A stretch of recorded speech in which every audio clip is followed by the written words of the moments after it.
Hello traders, how are you? कैसे हैं आप लोग? तो दोस्तों, एक लंबे समय के बाद वापस से हम अपनी एनालिसिस की सीरीज़ लेके आए हैं।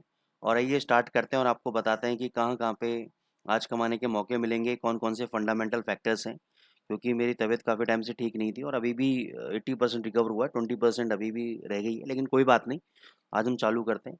तो सबसे पहले डॉलर इंडेक्स पे देखो, काफ़ी टाइम से हम एक आपको चीज़ बता रहे थे कि फंडामेंटली वीक है। क्योंकि जेरोमे पावेल साहब जो चेयरमैन हैं फेड के, उन्होंने बोल दिया कि हम नवंबर दिसंबर मंथ के अंदर इंटरेस्ट रेट को इंक्रीज नहीं करेंगे। ठीक है। अब डेटाज अच्छे आ रहे हैं, जीडीपी डेटा आपका अच्छा आया, इस वीक में आपका नॉन फार्म पेरोल डेटा है। अगर नॉन फार्म पेरोल डेटा भी अच्छा आया तो डॉलर इंडेक्स आपके ऊपर रहने के चांसेस हैं।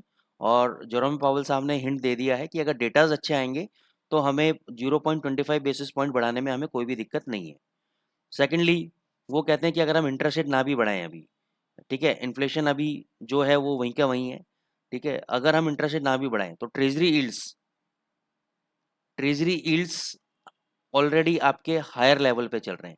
यानी 2007 में जो लेवल्स थे उसके नज़दीक आ गए हैं, जिसकी वजह से डॉलर इंडेक्स आपका ऊपर है। मैं काफ़ी टाइम से यही एनालिसिस कर रहा था कि भी और जो फंडामेंटल फैक्टर्स हैं वो वीक हैं, फिर भी डॉलर इंडेक्स क्यों नहीं टूट रहा है। तो मेरा ध्यान ट्रेजरी यील्ड्स की तरफ नहीं गया। तो मैंने जब इसका हिस्टोरिकल डेटा देखा तो देखा 2007 के हाईस जब बनाए थे ट्रेजरी यील्ड्स ने, उसी लेवल पे पहुंच गया है, जिसकी वजह से डॉलर इंडेक्स को इन्होंने एक अट्रैक्टिव इन्वेस्टमेंट के रूप में रखा हुआ है, मतलब वर्ल्ड पे। क्योंकि जब ट्रेजरी यील्ड्स वगैरह बढ़ते हैं तो डॉलर एक अट्रैक्टिव इन्वेस्टमेंट हो जाता है, जिसकी वजह से डॉलर को ऊपर रख रखा है इन्होंने। इसकी ज़्यादा जानकारी हम अपने वीकली एनालिसिस होता है हमारा मेंटरशिप क्लास के अंदर, तो अगर आप ज्वाइन करना चाहते हैं हमारा मेंटरशिप तो कल रात को 9 बजे है। ठीक है ना, तो वो आप हमें ज्वाइन कर सकते हैं। तो हमारा एक मंथली छोटी सी फीस होती है, इसको ज्वाइन करके आप इसमें बेनिफिट्स ले सकते हैं। मल्टीपल बेनिफिट्स हैं। क्या क्या बेनिफिट्स हैं वो आप मेरे को व्हाट्सएप नंबर पे मैसेज कर दीजिएगा तो मैं आपको बता दूंगा। ठीक है। तो डॉलर इंडेक्स इसलिए अपनी तेजी बनाए हुआ है। ठीक है। तो अगर डेटास पॉजिटिव आते रहे तो ये जो हाई है आपका 107.10 या इसके जो प्रीवियस हाइज हैं ये भी आपको टूटते हुए नजर आ सकते हैं। अब यूरो यूएसडी में क्या है?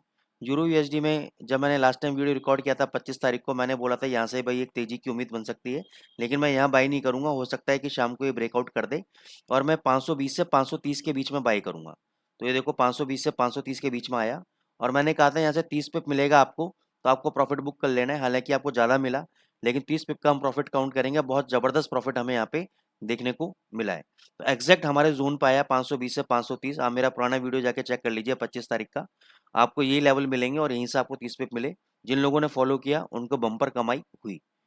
अभी के लिए क्या है, 600 का लेवल देखो आप, ये क्लोजिंग बेसिस पे नहीं तोड़ रहा है। यहाँ पर भी देखो, ये जोन पे भी 600, ये वाला एरिया भी देखो, ये भी देखो 60 को तोड़ा इसने, लेकिन क्लोजिंग नीचे दी। यहाँ पे देखो आप, ये लेवल देखो, तो मल्टीपल रेजिस्टेंस आपके 600 लेवल पे हैं। लेकिन कई बार क्या होता है बाजार में ट्रैपिंग करने के लिए, जैसे कि हमारा 650 भी एक इंपॉर्टेंट लेवल था ये वाला, तो यहाँ पे देखो उसने क्लोजिंग दी 650 के ऊपर और जबरदस्त क्लोजिंग दी। और इतनी बड़ी बड़ी कैंडल्स देखिए तो अच्छा अच्छा बंदा ये सोचता है कि यार इसने क्लोजिंग दे दी है 650 के ऊपर और सर भी बोल रहे हैं और कैंडल भी, तो हर कोई ट्रैप हो जाता है। फिर यहाँ पे बड़ा बियरिश एनगल्फिंग कैंडल बनाया, तो यहाँ पे हम भी ट्रैप हुए भैया। 650 के ऊपर हमने भी बाइंग करी, प्रॉफिट गया, नहीं बुक किया, नीचे आया, लॉस बुक किया। ठीक है ना। तो ऐसे कई बार वाइल्ड मूवमेंट्स के अंदर किसी का कंट्रोल नहीं होता है, तो आपको समझना पड़ेगा कि market is full of surprises. Market हमेशा सरप्राइज देता रहेगा। इसमें ना तो आप कुछ कर सकते हो, ना मैं कुछ कर सकता हूँ, ना दुनिया का कोई और कोई ट्रेडर कुछ कर सकता है। ठीक है। अभी के लिए 600 का डॉलर इंडेक्स में क्योंकि हम तेजी देख रहे हैं, लेकिन डॉलर इंडेक्स भी अभी क्लियर कट मूवमेंट नहीं दे रहा है। फ्रैंकली स्पीकिंग वो भी ऊपर के लेवल पे साइडवेज जोन में ट्रेड कर रहा है। उसको भी अभी नहीं पता है कि मेरे को किस साइड जाना है। तो यहाँ पे 600 आपका अपर जोन है। इस जोन के आसपास आता है तो यहाँ के शॉर्ट पोजीशन आप बना सकते हो। नीचे 495 के लेवल को ब्रेक कर सकता है, 495 के लेवल को ब्रेक कर सकता है। तो आप चाहो तो 560 के आसपास आप एक शॉर्ट पोजीशन बनाओ। 600 का 40 पिप का अपना एक स्टॉप लॉस रखो क्लोजिंग बेसिस पे। इसके ऊपर बंद हो गया तो एग्जिट, नहीं तो आपको ये शाम तक 500 आज 50-60 पॉइंट आपको नीचे दिखा देगा यूरो। आज नहीं दिखाएगा, कल दिखा देगा, परसों दिखा देगा। ठीक है ना। तो डेली एनालिसिस तो मैं दे ही रहा हूँ। बीच बीच में हाँ, अगर आपको लगता है 20 पिप मिल रहा है, 15 पिप मिल रहा है, 25 पिप मिल रहा है, प्रॉफिट बुक करते रहो। क्योंकि अभी आपको ट्रेंड फॉलोइंग स्ट्रेटेजीज अडॉप्ट नहीं करनी है, because market is not in any trend. Market ने अपना डायरेक्शन इस वक्त खो रखा है, तो ऐसे समय में हमें केवल स्कैल्पिंग करनी चाहिए, हमें ट्रेंड फॉलोइंग पे फोकस नहीं करना चाहिए। जीबीपी यूएसडी पे मैंने आपको 2100 लेवल के आसपास बोला था कि बाइंग कर लेना। मैं आपको 2300 2350 दिखाऊंगा। 2000 का स्टॉप लॉस है। यहाँ पे लो लगाया 2069 और उसके बाद हाई लगाया आपका 2163। यानी जिन्होंने 2100 पे बाई किया उनको 63 पिप्स का प्रॉफिट दिख रहा था और अभी भी उनको 19 पिप का प्रॉफिट दिख रहा है। तो पोजिशनल ट्रेड मैंने दी हुई है, ठीक है। तो जब तक ये 2000 का लेवल ब्रेक नहीं करता मेरा टारगेट इंटैक्ट है। ये आपका 2300 2350 जा सकता है, लेकिन उसके बीच भी जैसे मैंने कहा कि डायरेक्शन अभी क्लियर नहीं है। तो आप प्रॉफिट जब भी आपका मन करता हो मल्टीपल ट्रेड ले लो। जैसे मैं क्या करता हूँ, जैसे 0.10 ले लिया तो 0.05 तो मैं स्कैल्पिंग में 15-20 पिप में काटता रहता हूँ, मल्टीपल ट्रेड लेते रहता हूँ। और 0.05 मैंने छोड़ दिया 100-150 पिप के लिए। तो इस तरीके भी आप ट्रेडिंग कर सकते हो। गोल्ड पे हम आते हैं। गोल्ड पे हमने बताया था 1986 आपके लिए एक इंपॉर्टेंट रेजिस्टेंस लेवल है। ये लेवल अगर ब्रेकआउट करेगा तो यहाँ से ये 2015 तक जाएगा, क्लियर कट बोला था। और ये भी बोला था कि अगर 1986 ब्रेक नहीं करता तो नीचे 1950 तक रीटेस्ट करने आ सकता है, लेकिन वहां तक नहीं आया ही। ये 60 पॉइंट समथिंग 66 तक गया था शायद, ये 63 तक गया था, 63 तक आया था। वहां से रिबाउंड हुआ, 2015 तक तो नहीं गया लेकिन 2009 तक गया है। तो ऑलमोस्ट हमारे टारगेट्स अचीव हो गए हैं। ये अभी बाय ऑन डिप कैंडिडेट है, बाय ऑन डिप कैंडिडेट है। ये अभी नीचे आने का नाम नहीं ले रहा है, लेकिन इसका मतलब ये नहीं है कि हम इसको सेलिंग कर दें ऊपर के लेवल पे।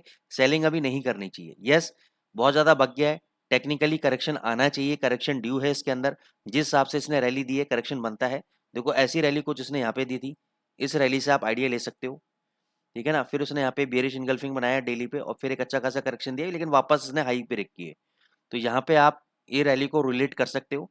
तो डेफिनेटली देखो गिरेगा तो कभी ना कभी तो गिरेगा, ऐसा तो नहीं कि गिरेगा नहीं। लेकिन मैं तेजी के माहौल में मैं सेलिंग करना नहीं चाहूंगा, मैं बाइंग करना चाहूंगा।